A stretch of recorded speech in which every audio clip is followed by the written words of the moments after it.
சாப்பிடு.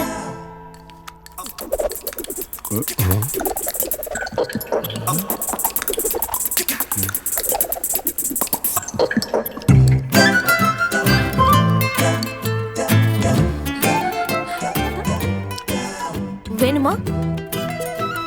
வேண்டாம்.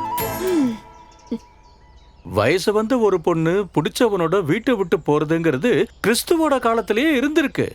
ஆனா என்னோட சேர்த்து 2 ஃபாதரும் 3 கன்னியாஸ்திரியும் இருக்கிற இந்த ஊர்ல ஒரு பொண்ணு, அதுவும் வேற மதத்துக்காரனோட, கேட்கறதுக்கே கஷ்டமா இருக்கு. அதெல்லாம் கூட விட்டு தள்ளுங்க. அப்படியெல்லாம் விட்டு தள்ள முடியாது மேத்யூஸ். உனக்கு அவனை பிடிச்சிருந்தா டைரக்டா என்கிட்டே சொல்லிருக்கலாமே. நான் வேண்டான்னு சொல்லுவேன்னு நினைச்சு தானே நீ அவன் கூட போன. அப்போ அப்படிதான் தோணுச்சு. எங்க விருப்பத்தை நீங்க கேட்க மாட்டீங்க நம்ம சொன்னா, அப்போதான் நான் ஓடி போலாமான்னு கேட்டேன். அவன் ஓகே சொல்லிட்டான், போயிட்டோம்.